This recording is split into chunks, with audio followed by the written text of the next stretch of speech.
سر روحانیت میں مینفیسٹ ہونا اس کے بھی کچھ قوانین اور لاز ہیں؟ معلوم نہیں کس طرح سے اس کو ایک علیحدہ ڈسپلن کا نام دے دیا یا اس کو، لیکن ہمارے یہاں اصطلاحاً عبادت ریلیجس ریچولز کو دے دیا گیا نام۔ سر ایک عام شخص کو کیسے پتہ چلے گا کہ اس کے لیے یہ اچھا ہے؟ انعام دینا رب کا کام ہے۔ اللہ نے دے دی پوسٹنگ ان کی مرضی کی، اس کے بعد ان کے ناک کان اور آنکھوں سب سے دھواں نکلا۔ شاہ صاحب آج کے زمانے میں، پڑھے لکھے زمانے میں بے شمار ایسی کتابیں ہیں جو لاز آف مینیفیسٹ بتاتی ہیں کہ کوئی چیز کس طرح وقوع پذیر ہونے لگ پڑتی ہے، یا اس کے کتنے محرکات ہوتے ہیں جس کی وجہ سے وہ اسباب بنتے ہیں اور کوئی واقعہ روح پذیر ہوتا ہے۔ سر روحانیت میں مینیفیسٹ ہونا، آشکار ہونا، کسی چیز کا وقوع پذیر ہونا، اس کے بھی کچھ قوانین اور لاز ہیں؟ اصل میں میری ذاتی رائے ہے، وہ غلط بھی ہو سکتی ہے۔ روحانیت ایز سچ کوئی چیز ہے نہیں، تو جو چیز ہے نہیں اس کی مینیفیسٹیشن اور اس کی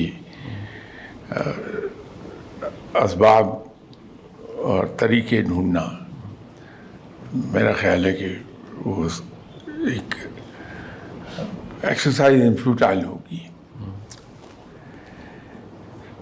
معلوم نہیں کس طرح سے اس کو ایک علیحدہ ڈسپلن کا نام دے دیا یا اس کو علیحدہ ڈسپلن کا ایک سٹیٹس مل گیا۔ روحانیت تو کچھ بھی چیز نہیں ہے، ماسوا اس کے کہ جب انسان پورے اخلاص کے ساتھ قرآن اور سنت پر عمل کرنے کی کوشش کرتا ہے، رب تعالیٰ کی نہ صرف عبادت بلکہ بندگی کی کوشش کرنے لگتا ہے، تو اس سے رب راضی ہو کے اس کو کچھ ایسی صلاحیتیں عطا ہونے لگتی ہیں جس کی سائنٹیفک ایکسپلینیشن موجود ہے، اور شاید آپ ہی کے پروگرام میں ایک دو بار میں اس کا ذکر کر چکا۔ تو اس کو لوگوں نے نام روحانیت کا دے دیا، اور اب کافی لوگ اس تلاش میں رہتے ہیں کہ میں روحانیت کو حاصل کر لوں اور ان اضافی قوتوں کا حامل ہو جاؤں۔ جو لوگ اس طرف اس ڈائریکشن میں ایفرٹ کرتے ہیں ان کو ملتا کچھ بھی نہیں ہے۔ اچھا سر، اس لیے کہ ملتا تو ان لوگوں کو ہے جو رب کی عبادت اس لیے کرتے ہیں کہ وہ لائق عبادت ہے، اور وہ رب ہے، اس کا حق ہے کہ اس کی عبادت بھی کی جائے اور بندگی بھی کی جائے۔ ٹھیک ہے۔ میں جان بوجھ کے عبادت اور بندگی دو باتیں کرتا ہوں، کیونکہ اگرچہ بندگی لفظ مشتق ہے عبادت ہی سے، لیکن ہمارے یہاں اصطلاحاً عبادت ریلیجس ریچولز کو دے دیا گیا نام، تو عبادت وہاں تک ہم نے اصطلاحاً محدود کر دی اپنی انڈرسٹینڈنگ میں کہ عبادت وہ ہے جو ہم نماز پڑھتے ہیں، روزہ رکھتے ہیں، اور ہم نے حقوق العباد کو ایک علیحدہ رنگ دے دیا، جبکہ یہ صحیح ہے کہ اسلام کے دو حصے ہیں، ایک حقوق اللہ اور ایک حقوق العباد، لیکن ہم نے عبادت کو وہاں تک محدود کر دیا۔ تو اس لیے میں نے یہ جانتے ہوئے بھی کہ دونوں بات ایک ہی ہے، بندگی اور عبادت، میں علیحدہ ان کو کر رہا ہوں۔ تو جب ہم رب کی بندگی کرتے ہیں کہ وہ رب ہے اور یہ اس کا حق ہے کہ اس کی بندگی کی جائے، تو پھر سب کچھ ملنے لگتا ہے۔ لیکن جب ہم عبادات اس انداز میں کرتے ہیں کہ میں یہ وظیفہ پڑھ لوں تو مجھے یہ حاصل ہو جائے گا، میں یہ وظیفہ پڑھ لوں، مجھے کشف حاصل ہو جائے گا، میں یہ وظیفہ پڑھ لوں تو کرامات حاصل ہو جائیں گی، پھر کچھ نہیں ملتا. یہ تو صرف رب کی پوجا کرنے ہی سے ملتا ہے صحیح سے کہ اس کی بندگی کر لی جائے صحیح معنوں میں. صحیح سے پوری طرح نہیں بھی کوئی کر پاتا تو رب تو اتنا مہربان ہے کہ اس کی اس ٹوٹی پھوٹی بندگی ہی کو قبول فرما کے اس سے راضی ہو کے اسے انعامات دیتا. تو اس کی مینیفیسٹیشن تو اب اس کو کیا کہیے گا، کچھ بھی نہیں ہے. صحیح سر قرآن پاک میں اللہ پاک فرماتے ہیں کہ عین ممکن ہے تم اس چیز کو پسند کرو جو تمہارے لیے بری ہے، اور عین ممکن ہے تم ناپسند کرو لیکن تمہارے لیے وہ اچھی ہو. سر ایک عام شخص کو کیسے پتہ چلے گا کہ اس کے لیے یہ اچھا ہے اور یہ برا ہے؟ یہ نہیں پتہ چل سکتا. میں اس لیے ایک آسان لفظوں میں ایک بات کہتا ہوں کہ اگر انسان کو ایک بات کی سمجھ آ جائے کہ کوشش کرنا، اللہ نے جو کچھ بھی عقل عطا فرمائی ہے اس کو بروئے کار لاتے ہوئے اور بہترین تدبیر اختیار کرتے ہوئے کوشش کی جائے، تو یہاں آ کے میری ذمہ داری ختم ہو گئی. یہ میں نے اپنی ڈیوٹی پوری کر لی ہے. اس کوشش کا انعام دینا رب کا کام ہے، وہ انعام دیتا ہے. تو جو کچھ وہ انعام دیتا ہے یہ سمجھ کے کہ یہی میرے لیے بہترین انعام تھا میری کوشش کے جواب میں، اس کو ہنس کے قبول کر لیا جائے. یہ اس کا اینٹیڈوٹ ہے کہ یہ جو ہم فکر میں رہتے ہیں. اور یہ جو آیت آپ نے ریفر کی، اس آیت کی اگر تشریح کی جائے تو وہ بھی یہی بنتی ہے کہ ہم یہ فکر نہ کریں کہ ہمیں جو ملا ہے وہ اچھا ہے یا برا، اس لیے کہ ہماری عقل اس کا احاطہ نہیں کر سکتی. ٹھیک ہے سر. ہم اپنی ناک سے آگے نہیں دیکھ سکتے. تو جب ہم ناک سے آگے نہیں دیکھ سکتے تو ہمیں یہ کیا معلوم کہ آنے والے کل میں ہمارے لیے کیا رکھا ہے، یا آنے والے کل میں جو واقعات پیش آئیں گے وہ کیسے ہوں گے. آج جو واقعہ پیش آ رہا ہے اس کے نتائج ہمارے زندگی میں کیا مرتب ہو جائیں گے، وہ ہم نہیں دیکھ سکتے، وہ رب جانتا ہے. صرف یہ ایمان رکھا جائے کہ میرا رب بڑا مہربان ہے اور وہ ہر حال میں میری بہتری چاہتا ہے. تو جو رب ہر حال میں میری بہتری چاہتا ہے وہ جو کچھ عطا کرے گا وہ میرے حق میں بہترین ہوگا. تو اگر یہ ایک خیال رکھ لیا جائے تو زندگی نہ صرف بہت آسان ہو جاتی ہے بلکہ کمفرٹیبل ہو جاتی ہے. میں بہت سے ایسے لوگوں کو جانتا ہوں جو محاورتاً کہہ رہا ہوں کہ مرے جا رہے تھے کہ ہماری پوسٹنگ فلاں جگہ ہو جائے. ان کو منع بھی کیا کہ یہ نہ کرو، یہ رب بہتر جانتا ہے کیا اچھا کیا برا. تو ہو سکتا ہے یہ پوسٹنگ آپ کے لیے ایسے نتائج لے آئے کہ آپ پچھتانے لگیں. نہیں، یہ آپ اللہ سے دعا ہی کیجیے کہ اللہ تعالیٰ ہی کر دے. اللہ نے دے دی پوسٹنگ ان کی مرضی کی. اس کے بعد ان کے ناک، کان اور آنکھوں سب سے دھواں نکلا. اس کے نتائج ایسے ہوئے. اسی طرح میں نے بہت سے لوگوں کو دیکھا کہ پروموشن کے لیے مرے جا رہے ہیں، پروموشن ہونے کے بعد مصیبت میں پھنس گئے، پھر توبہ کرتے پھرتے.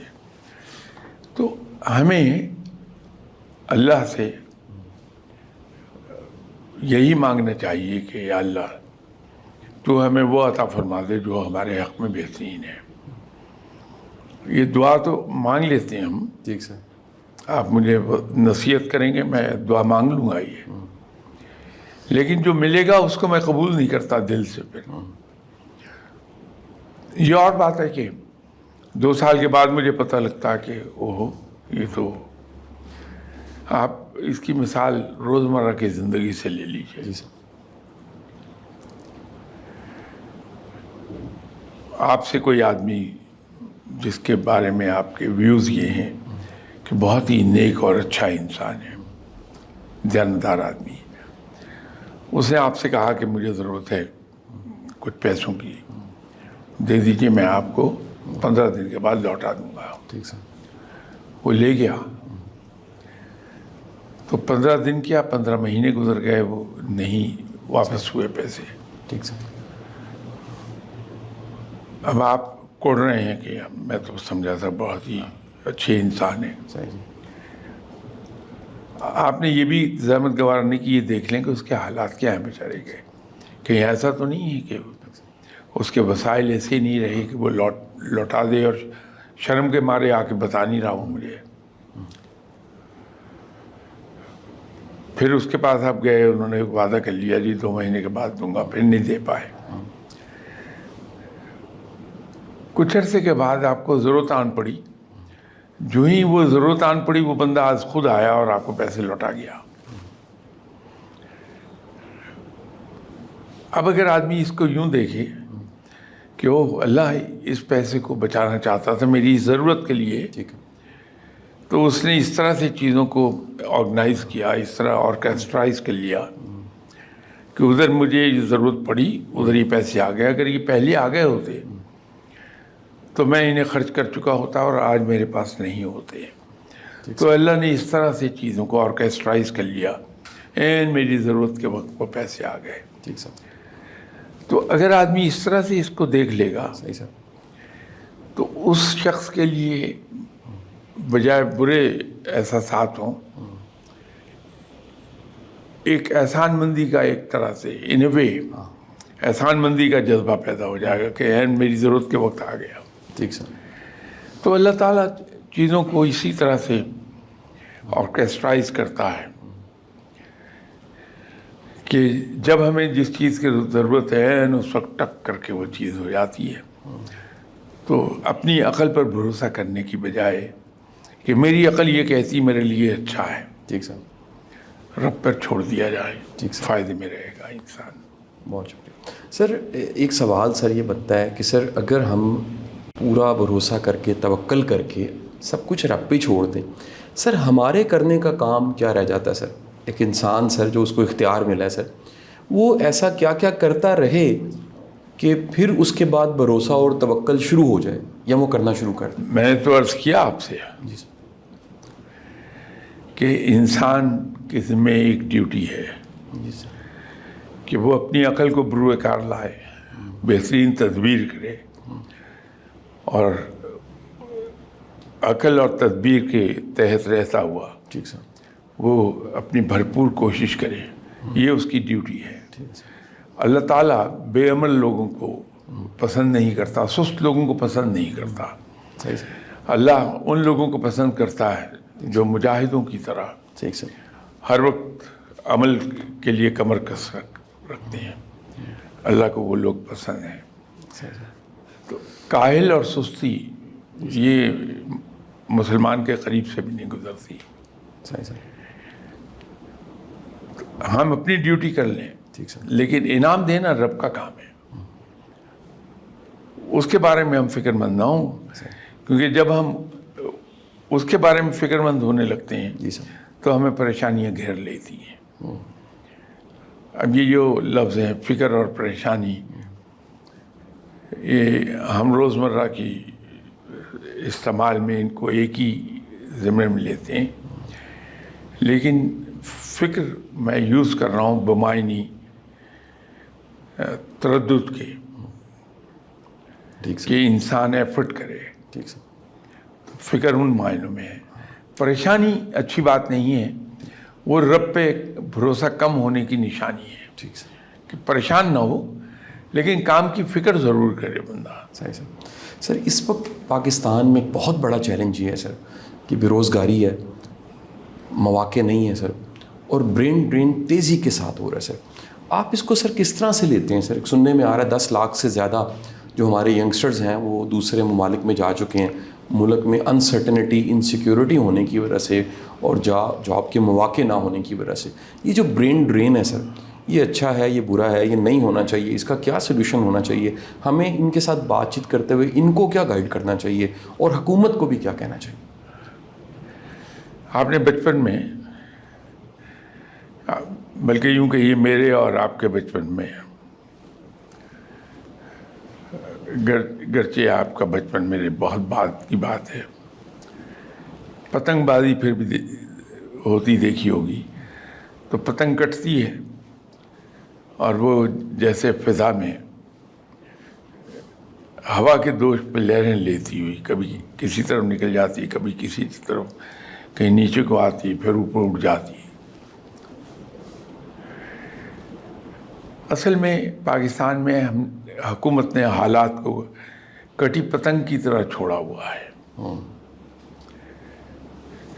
کہیں پر ہم نے چیزوں کو نہ تو ایک پلان کے تحت کرنا شروع کیا ہے، کوئی منصوبہ بندی نہیں ہے،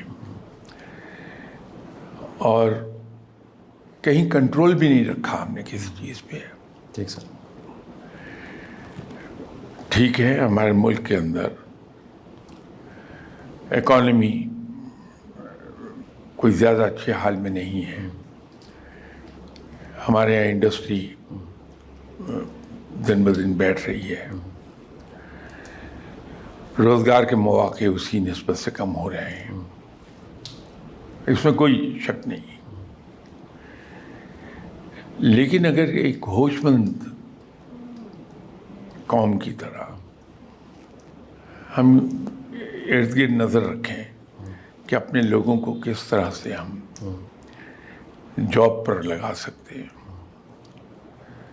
تو آج کل اللہ تعالیٰ ویسے ہمیشہ پاکستان کے ریسکیو کو آتا ضرور ہے، تو آج کل ایک نیا موقع نکل آیا ہے کہ یورپ میں انہوں نے پاپولیشن کو کنٹرول کیا، وہ کچھ ملکوں میں نیگیٹو ہو گئی، کچھ میں 0.5%، 1/4% رہی۔ اس کا نتیجہ یہ نکلا ہے اسٹرکٹ کنٹرول کا کہ جو ورکنگ ہینڈز ہیں، جو کما سکتے ہیں، ان کو میں ایبل ہینڈز کہتا ہوں، اس کی ایکیوٹ شارٹیج ہو گئی ہر جگہ، اور یورپ میں تمام ملکوں کو، جاپان کو بھی، ایسٹ میں جاپان کو، ایسے لوگوں کی بڑی شدت سے ضرورت ہے جو کام کر سکیں، کیونکہ وہاں بچوں کی اور بوڑھوں کی آبادی بہت ہو گئی ہے۔ اگر ہم حکومتی سطح پر اسٹڈی کیری آؤٹ کر کے اپنے یہاں بڑی تیزی کے ساتھ ٹیکنیکل ٹریننگ انسٹیٹیوٹ کھولیں، جیسے ٹیپٹا ہے، ٹیپٹا کے ذریعے سے ہم کام کو بہت پھیلا سکتے ہیں،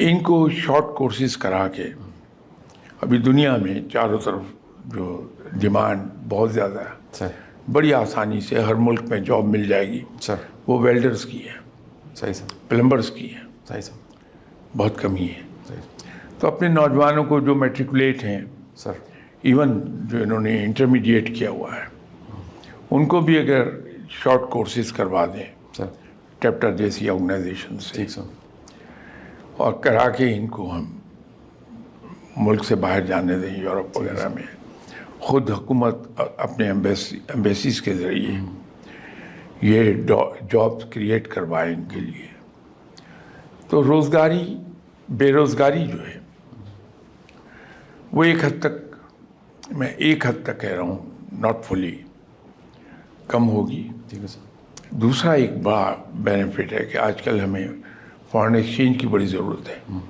اس میں امیڈیٹ اضافہ شروع ہو جائے گا، right from very first month ٹھیک سر، آپ کے پاس فارن ایکسچینج آنا شروع ہو جائے گا۔ لیکن اس کا کیا کیجئے کہ حکومت کے پاس ایسے کاموں کے لیے وقت نہیں ہے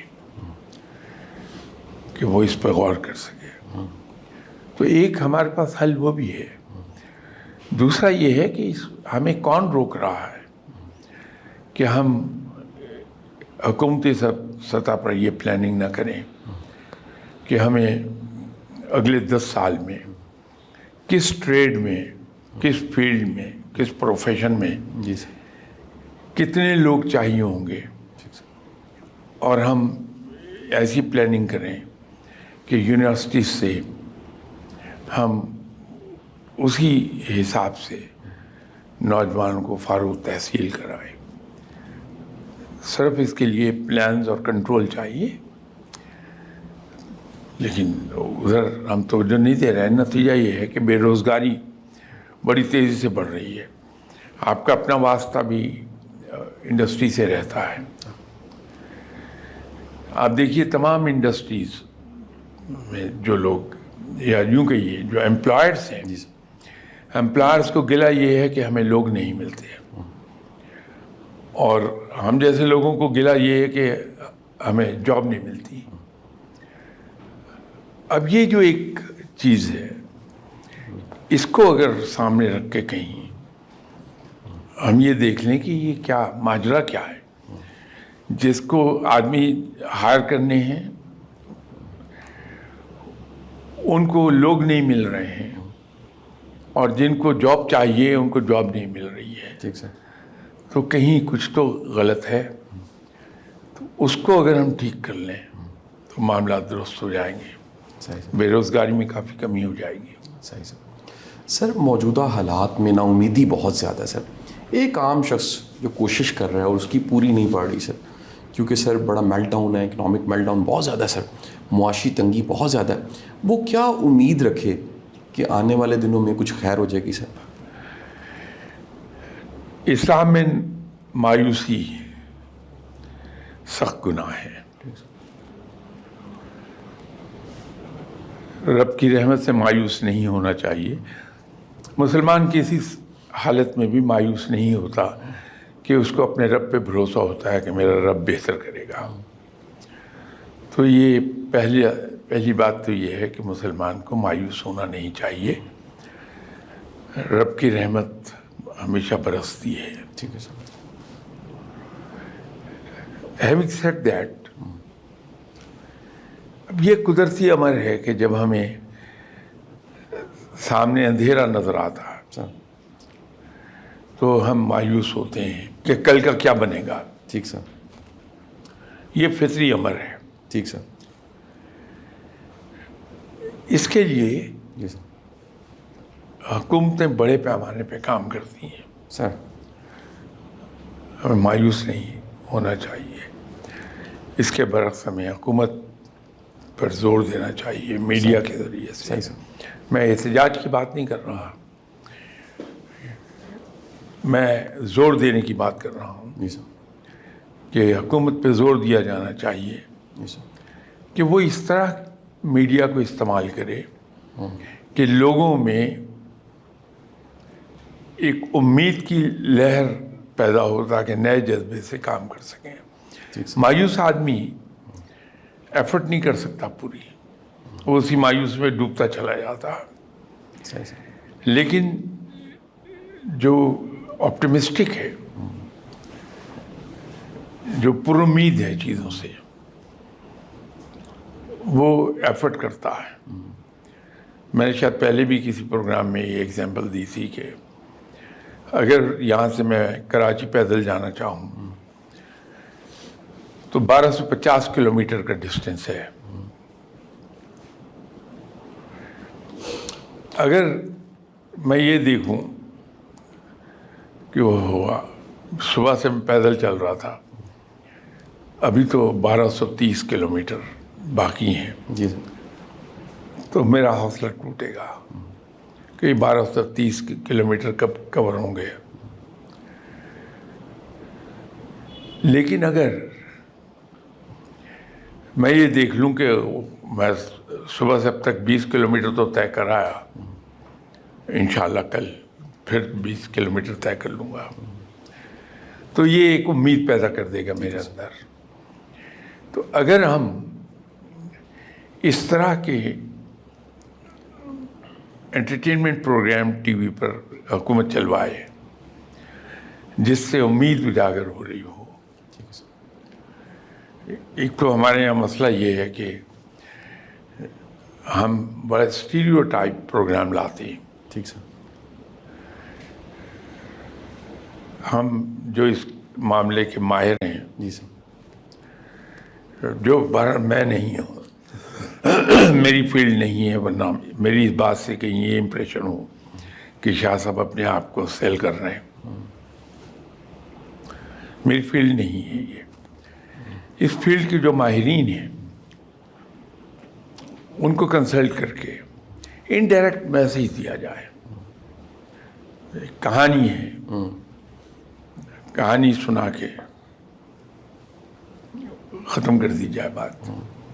اس کا مورل آف دی اسٹوری نہیں بیان کیا جائے. ٹھیک سر. تو لوگوں کو خود اس سے معاملہ اخذ کرنے دیں. ایک بڑی خوبصورت کہانی میں نے شاید کلاس 2 میں پڑھی تھی اپنی اردو کی کتاب میں. وہ امید کے بارے میں تو نہیں تھی, لیکن دوسرے کے لیے قربانی کرنے کے جذبے کو اجاگر کرتی تھی. ٹھیک سر. کہ ایک مکان بن رہا تھا, اس پہ مختلف ورکر کام کر رہے تھے. جی سر. تو وہ تیسری چوتھی منزل اس کی بن رہی تھی. جی سر. پرانے زمانے میں اسکیفولڈنگ جو ہوتی وہ بانسوں سے بنائی جاتی تھی. جی سر. آج کل تو پائپس استعمال ہوتے ہیں. ٹھیک سر. تو فار سم ریزن جو ٹاپ پر اسکیفولڈنگ تھی وہ ٹوٹ گئی, لوگ نیچے گر گئے.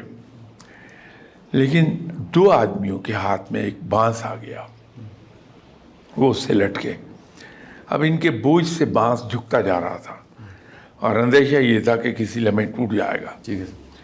تو ان 2 آدمیوں میں سے ایک خاصے ایلڈرلی تھے اور ایک نوجوان تھا. تو ایلڈرلی صاحب نے یہ کہا کہ یہ ہم دونوں کے بوجھ کو نہیں سہار پائے گا, ٹوٹ جائے گا. ٹھیک سر. تو میں چھوڑ دیتا ہوں بانس, تو میں تو اپنی زندگی گزار چکا, تم نوجوان ہو, تمہیں ایک لمبا راستہ جانا ہے, تو میں بانس چھوڑ دیتا ہوں. نوجوان نے کہا نہیں, آپ کی بڑی ذمہ داریاں, میری ذمہ داری کوئی نہیں ہے. میں بانس چھوڑ دیتا ہوں تاکہ آپ زندہ رہیں اور آپ اپنے بیوی بچوں کو لک آفٹر کر پائیں. تو وہ ان بزرگ نے کہا کہ نہیں, وہ غلط ہے, تمہیں زندگی کا مزہ چکھنا ہے, وہ چکھنا چاہیے, وہ تمہارا حق ہے, تو میں چھوڑ رہا ہوں. تو انہوں نے ہاتھ چھوڑ دیے, نیچے گر گئے. تو اس نوجوان کے بوجھ کو بانس نے برداشت کر لیا, یہ بچ گیا. اب یہ قربانی کا ایک جذبہ تھا. اب اس میں کہیں کوئی مورل آف دی اسٹوری نہیں تھا. ایک ہماری کلاس 2 کی اردو کی کتاب میں کہانی تھی بس. آپ اندازہ لگا لیجئے کہ کلاس 2 میں میں کب, کتنا عرصہ پہلے ہوں گا, ایٹ لیسٹ 72-73 ایئرز بیک. ٹھیک سر. ان 72-73 سالوں میں یہ کہانی میں بھول نہیں پایا. وہ آج بھی یاد ہے. ٹھیک ہے سر. اور اگر وہ یاد ہے تو یقیناً کہیں نہ کہیں وہ اثر بھی رکھتی ہے. تو اگر اس طرح کا پروپیگنڈا ہم کریں تو قوم کے اندر آج بھی امید پیدا ہوگی, اور ہم ایک نئے جذبے کے ساتھ ان برے حالات کا مقابلہ کر رہے ہوں گے. اور جب ہم کوشش کرتے ہیں تو اللہ تعالیٰ اس کوشش کا انعام ضرور دیتا ہے, تو معاملات ٹھیک ہونے شروع ہو جائیں گے. سر, کیا ایک شخص اپنے خیالات کو کنٹرول کر سکتا ہے؟ کیونکہ بعض اوقات خیالات کا بہاؤ ایسا ہوتا ہے, خیال کا بچہ بھی خیال ہی ہوتا ہے سر, اور ایک خیال سے دوسرا خیال جڑتا ہے. کیا سر انسان کو رب نے, خدا نے یہ طاقت دی ہے کہ وہ اپنے خیالات کو کنٹرول کر سکے سر؟ انسان کے پاس ذہنی قوت ایسی ہے کہ اٹس بیونڈ امیجنیشن. اتنی زیادہ قوت اللہ نے دی ہے دماغ میں. انسان اس ذہنی قوت کے برتے پر, خیال تو بڑی معمولی بات ہے, آپ نے پڑھا ہوگا مغرب کے بارے میں، اخباروں میں آتا، کیونکہ وہ ماہر ہیں پروپیگنڈا کے. اپنی ایک چھوٹی سی چیز کو اس طرح پروپیگیٹ کرتے ہیں کہ وہ بہت بڑی چیز نظر آتی. اس کی ایک بڑی زبردست قسم کی مثال لندن ٹاور سے، اور لندن فورٹ جو ہے جس کو لندن ٹاور کہتے ہیں، وہ ڈبیا کے برابر ہے، اور کوئی اس کے اندر کوئی عالی شان بلڈنگ نہیں ہے. ٹھیک ہے سر. اس کے مقابلے لاہور فورٹ کمال کا لاہور فورٹ ہے. لیکن انہوں نے پروپیگنڈے کے زور پہ لندن ٹاور کو معلوم نہیں کیا بنایا ہوا ہے کہ ہر آدمی پوری دنیا سے دوڑا جاتا ہے اور لندن ٹاور دیکھنے ضرور جاتا ہے. ہمارا جو لاہور فورٹ ہے اس کے مقابلے پہ اور کچھ نہیں تو 1,00,000 گنا بہتر ہے. لیکن ہم اس کو نہیں ابھی تک لوگوں کے سامنے لا سکے کہ لاہور فورٹ بھی کوئی چیز ہے. مغرب کا پروپیگنڈا بڑا پاورفل ہے. وہ ایک سوئی کو ہاتھی بنا کے پیش کر دیتے ہیں اور لوگ بلیو کر لیتے ہیں ہاتھی ہے. ہم اپنے ہاتھی کو بھی سوئی کے برابر کر دیتے ہیں. تو ہمیں برین پاور اس کے بارے میں ایجوکیٹ کرنا چاہیے لوگوں کو. مغرب میں میں جہاں سے بات میں کر رہا تھا مغرب کی، کہ لوگ کانسنٹریٹ کرتے ہیں کسی ٹیبل پہ، اس کو زمین سے بلند کر لیتے ہیں. وہ دماغ کی قوت ہے، وہ کوئی کرامت نہیں ہے.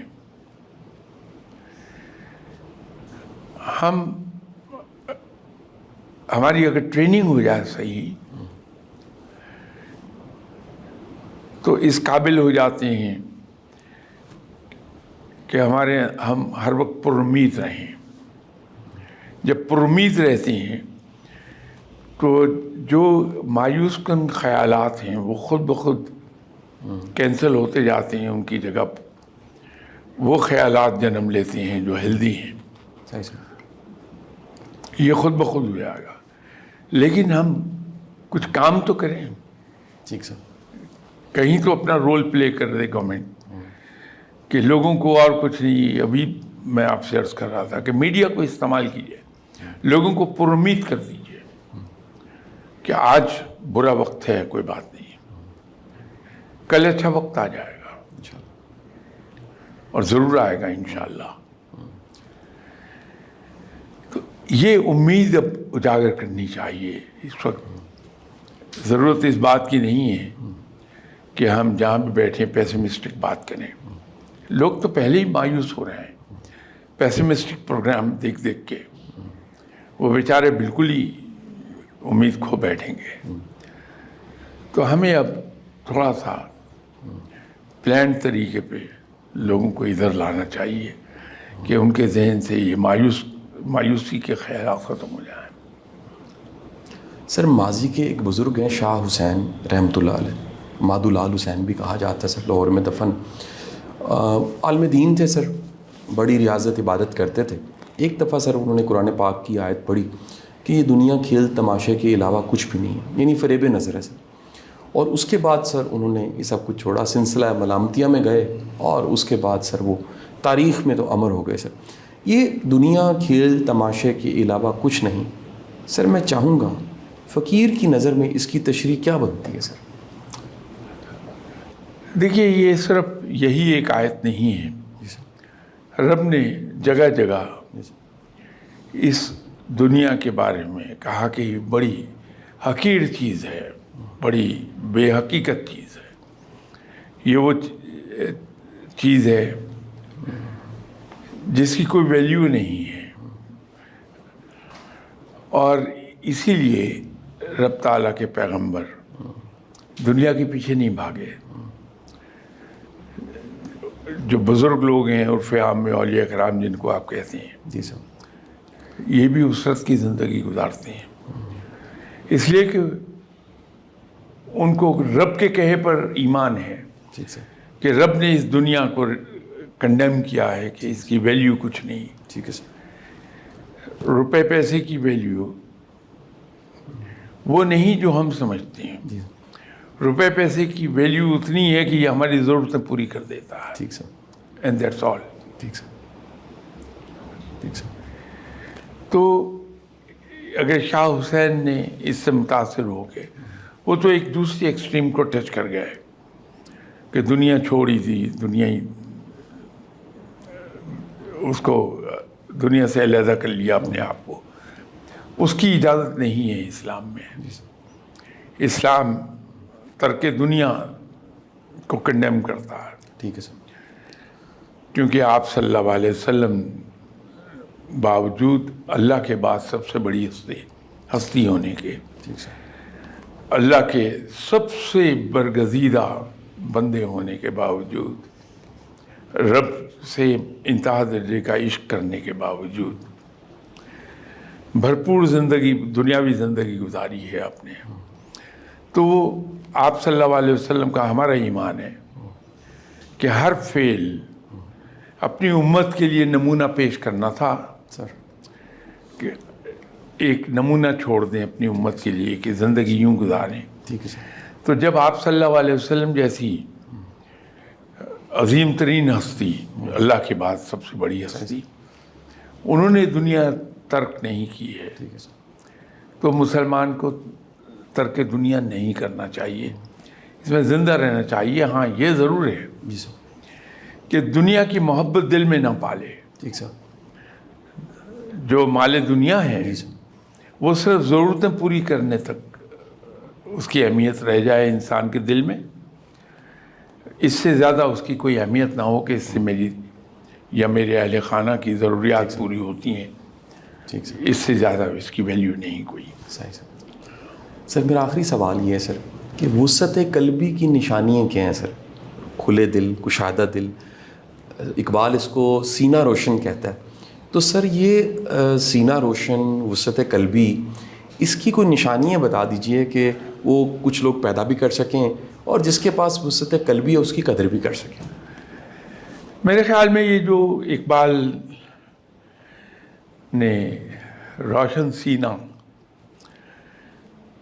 ٹرم یوز کی ہے وہ شاید تھوڑے سے ڈفرینٹ معنوں میں ہے, اور وسعت قلبی اس سے ذرا سا مختلف ہے. دونوں بڑی اعلیٰ چیزیں ہیں. جی سر. جس کو علامہ اقبال نے سینہ روشن کہا, وہ تو انسان کی دانائی, اس کی دور اندیشی, دوربینی. ٹھیک سر. جب انسان کو علم ملتا ہے تو اس کے اندر یہ چیزیں دانائی, دوربینی, دور اندیشی, ٹھیک سر. یہ سب پیدا ہوتی ہے.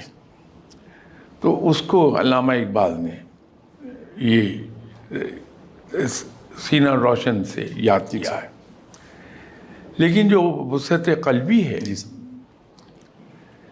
دل کا بڑا ہونا, اس کی ایک تو سب سے بڑی نشانی سر یہ ہے کہ انسان سخی ہوتا ہے, اور سخاوت رب کو بے انداز عزیز ہے. وسعت قلبی رکھنے والے انسان, جو وسیع القلب انسان ہے, جی سر. اس کی سب سے بڑی نشانی ایک آپ کو ملے گی کہ وہ بڑے کھلے دل سے ود اے اسمائلنگ فیس دوسرے کو بڑے سے بڑے قصور پہ معاف کر دیتا ہے. ٹھیک سر. ٹھیک سر. پھر اختلافات کو, اپنی ذات پر تنقید کو بڑے کھلے دل سے برداشت کرتا ہے. ٹھیک ہے سر. لیکن سب سے بڑا امتحان جو آتا ہے, جہاں جی سر. وسیع القلب آدمی پہچانا جائے گا, وہ یہ ہے کہ کسی آدمی سے بدترین قسم کی تکلیف پہنچی ہے اسے, تو اسے بڑا ہنستا ہوا معاف کر دیتا ہے اللہ. بغیر کوئی لفظ کہے. صحیح سر. تو باقی چیزیں سب اسی کے اندر ہی آ جاتی ہیں. وہ ٹھیک سر. تو وسیع القلب ہونا تو بہت بڑی نعمت ہے, رب کی طرف سے عطا ہو جائے اگر. بہت بہت شکریہ سر. بڑی